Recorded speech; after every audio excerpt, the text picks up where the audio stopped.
자, 그러면 조금 조사해 보신 분께서 먼저 말씀을 좀 우리 이제부터는 같이 얘기하는 거예요. 제가 네. 뭔가를 알려드리는 게 아니라. 이 아파트 조사하실 때 어떠셨어요? 빠르게 핵심만 듣다 보면 늘어나는 경매 지식. 재보경. 위치가 너무 별로. 위치가 너무 별로였어요? 네, 뭐가 없어요. 아. 너무 멀어. 너무 멀어? 어디서? 뭐든지 멀어. 뭐든지 멀어요? 역도 멀고 네, 무슨 그냥 뭐 마트 같은 것도 너무 멀고 병원도 멀고. 근데 이제 이게 지금 시세가 5월 3일인가 이게 10층이 5억 5천에 거래가 됐더라고요. 5억 5천에요? 10층이. 동일 면적이? 네, 근데 이건 1층이잖아, 심지어. 그렇죠. 네. 그럼 더 쌀 거 아니에요. 보면은 네. 금액이 네. 많이 싸지 않은 것 같아요. 지금 최저 가격이 4억 4천만 원이니까 이거보다 더 싸야 될 것 같은데. 더 싸야 근데 된다. 또 심지어 여기는 뭐가 호재가 없어. 호재도 없고. 뭐 그리고 그 옆에 한양 1차 재건축 안전진단까지 통과. 많이 하셨다. 좋다. 어? 그래서 결론은 뭐를 안 하고 싶은 거? 딱히 하고 싶은 아파트는 아니었다. 공시가가 3억 8,400? 네. 그러면 그 외 조사 말고 이거를 입찰할 때 문제가 될 만한 건 없던가요? 임차인이 전입이 네. 엄청 빨리 했더라고요. 네. 전입하고 나서 이제 대출이 생긴 거야. 근데 사실 그러면 안 되지 않아요? 사실상 전입하고 나서 은행에서 대출을 해줄 리가 없죠. 그쵸? 임차인이 있는데. 그냥 대출이 돼 있는 거지. 그죠? 대출이 돼 있어요. 원래 임차인 진짜 가짜 구별하는 법 그거는 하나는 임차인이 있으면 대출이 안 된다. 근데 대출 됐어요. 그리고 얘가 실거래가 됐는지 안 됐는지 임차인이 거래를 했는지 근데 실거래도 안 나와. 실거래도 안 나오고. 다 했는데. 다 거야? 다 했는데. 안 나와. 그러면 얘는 가짜잖아요. 심지어 동거인이야. 동거인이면 전입 인정이 또 안 되잖아요. 그렇죠. 전입이 인정이 안 되는 게 아니라 이제 대항력을 인정받기가 조금 어려운 거죠. 근데 어쨌든 동거인으로 심지어 또 되어 있어. 네. 근데 협의 이혼을 했대. 그래서 제가 유출을 해본 결과 전입 신고했을 때는 결혼을 했는데 그거 좀 살다가 이혼을 한 거지. 그래서 동거인으로 떨어진 거야. 그래서 얘는 진짜 임차인은 맞지 않을까. 임차인이 맞지 않을까. 그래서 낙찰자를 받아서 어쨌든 보증금 돌려받지 않을까. 그래서 최선 다했어요. 그러면 권리상으로는 우리가 입찰을 해도 문제는 없을까요? 이 아파트가 좋고 안 좋고를 떠나서 우리가 입찰을 해도 괜찮긴 할까요? 임차인이 문제가 되진 않을까요? 너무 좋아. 지금 여기까지는 다 너무 좋아요. 우리가 이들의 가족관계에 우리가 간섭하고 싶은 건 아니잖아요. 네, 우리가 이거를 사용 수익화할 수 있느냐 없느냐가 가장 중요한 건데 해도 될 것 같은데. 해도 될 것 같다. 네. 근데 만약에 가족끼리도 전세 계약할 수 있잖아요. 할 수 있죠. 할 수 있죠. 예. 그런 서류가 있다면 네네네. 그게 인정이 되는 거 아니에요? 그럴 수 있죠. 좋습니다. 너무나 많이 조사를 해주셨고 할 거 다 하셔갖고 제가 너무 기분이 좋네요. 자, 그럼 정리 한번 해볼게요. 일단 아파트 볼 때 입지 보면 솔직히 말씀하신 거 저 동의해요. 딱히 좋은 입지는 아니야. 지하철역에서도 굉장히 멀고. 근데 이게 쌍문동이라는 동네를 한번 가보시면 어딜 가도 이래요. 특히 도봉구, 강북구 이쪽 가보면 산하고 집 그게 다예요. 그러니까 이 동네 사람들은 그거죠. 여기 살기 좋다라고 얘기를 하죠. 살기 좋다고. 그리고 경매 나온 게 84타입이잖아요. 그러니까 32평형이잖아요. 그럼 기본적으로 한 3인 가구 이상 거주할 확률이 높을 텐데 그럴 때 가장 중요한 건 아무래도 학군이잖아요. 그렇게 따지면 사실 초중고등학교는 굉장히 가깝거든. 네, 굉장히 가깝고. 그리고 우리가 이제 아파트를 볼 때는 기본적으로 지도도 봐야 되지만 얘가 이제 실거래 가격 같은 것도 한번 봐야 되니까 얘가 지금 입찰 가격인 4억 4천만 원이 적당한 금액인지 실거래 가격을 한번 보자고요. 가장 최근에 거래된 게 23년 5월에 5억 5천. 아까 말씀하신 거 그대로네요. 그죠? 저층이라고 할 만한 게 지금 여기 2층이 하나 있는데 이건 또 6억이었어. 22년도 6월이면 사실상 이제 아파트 꺾이기 시작할 때 얘기는 하거든요. 그러니까 사실상 이게 최고점이 아니었을까 싶기는 해요. 그리고 비슷한 시기에 일반층이 6억 5천이었으니까 어느 정도 좀 이해는 되는 시세긴 하죠. 그러니까 지금 좀 떨어져가지고 5억 5천 정도 된 것 같기는 해요. 근데 재밌는 건 21년도부터 사실 뭐 거래가 많다라고 할 수는 없지만 22년 3월, 4월, 6월, 8월 거래가 없는 편은 아니었던 것 같거든요. 그리고 여기 아파트가 세대수가 그렇게 많진 않아요. 여기 500 몇 세대잖아요. 그죠? 그렇게 많지 않은 세대다 보니까 이 정도 거래면은 그래도 거래는 하네? 라고 생각하실 수 있을 것 같아요. 그럼 여기 전세 시세도 한번 보면 최근에 거래된 게 3억.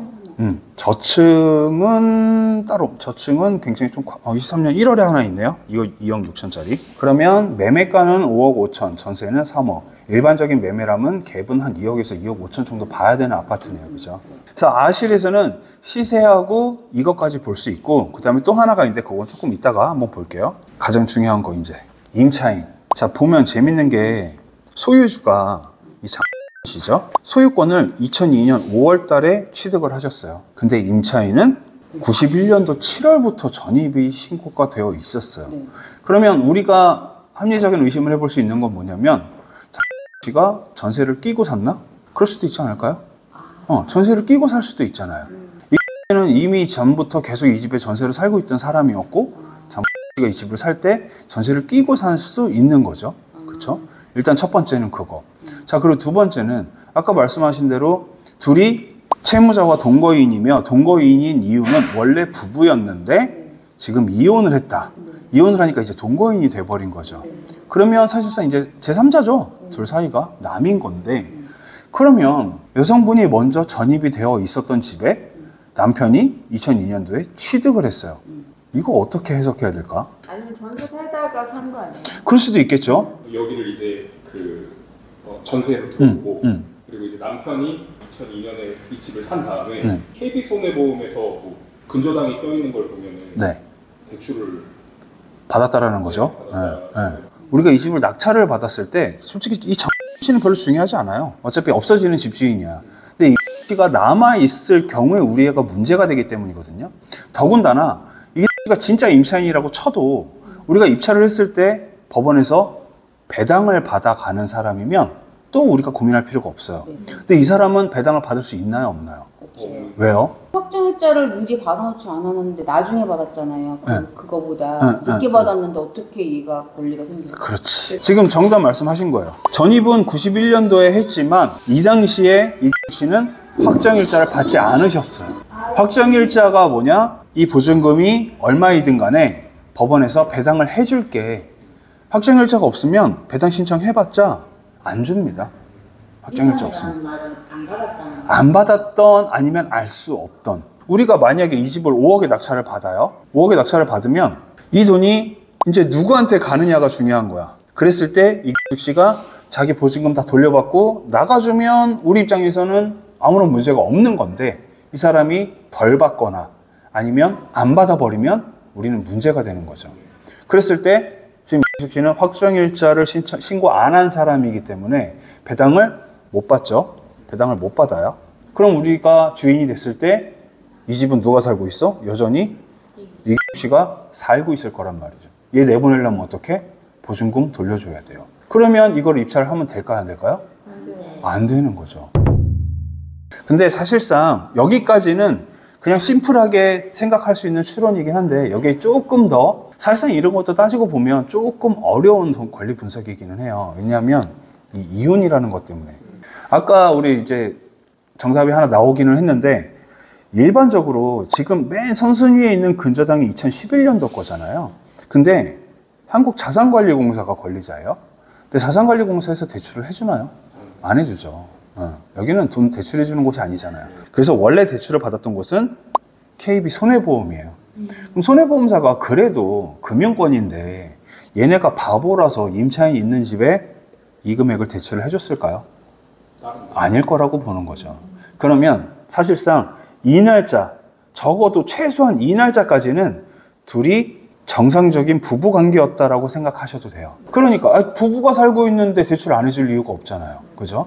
근데 대출을 받고 나서 이제 이혼을 한 거지. 자, 그렇다면 임차인의 이 전입일자는 인정이 될까 안 될까도 생각해 볼 수 있어요. 임차인 대항력이 있을까 없을까? 있을 것 같으세요? 그래서 91년도부터 살고 있었으니까. 자, 그러면 우리가 KB 손해보험의 입장이 돼보자고요. 우리가 대출을 해준 사람, 2억을 대출해준 우리가 손해보험사예요. 우리가 장동진 씨한테 2억을 대출했을 때는 둘이 부부였어. 그랬는데 우리한테 대출을 받고 나서 갑자기 지네가 이혼을 했어. 그러더니 이규식 씨가 나는 91년도부터 이 집에 살았으니까 나는 이 집에 대항력이 있어 라고 주장을 한다면 손해보험사 입장에서 어떨까요? 인정 안 할 것 같아요. 그쵸. 뭔가 서류를 받아놨을 것 같아요. 손해보험사 입장에서 이게 뭔 말 같지 않은 소리야 라고 될 수밖에 없지 않을까요? 너네 원래 부부였잖아. 너네 부부일 때 내가 대출을 해줬는데 대출 받고 나서 이혼해놓고서는 뭐 네가 권리를 주장하겠다고? 이렇게 될 수밖에 없는 거예요. 그렇기 때문에 실질적으로 이기숙 씨의 전입 날짜 91년 7월은 인정이 안 됩니다. 그럼 결국엔 이 경매물건 같은 경우에 네. 받을 수 있다고 본다면 네. 우리가 낙찰을 받는다? 네, 네. 명부가 제일 문제겠어요. 사실상 명도 힘들겠죠. 우리가 뭐 인간미 빼버리고 그냥 법원에 명도 신청해버리면 할 수 있죠. 뭐 제가 볼 때는 면적이 있으니까 한 300~400만 원 들어갈 거예요. 그 정도 넣으면 법원에서 알아서 명도는 해주죠. 해줄 건데 사실상 그렇게 따지고 보면 결론적으로 이 사건은 입찰을 해도 되냐 안 되냐? 안 된다. 된다. 왜? 최대한 쉽고 빠르게 제대로 짚어보는 경매. 재보경.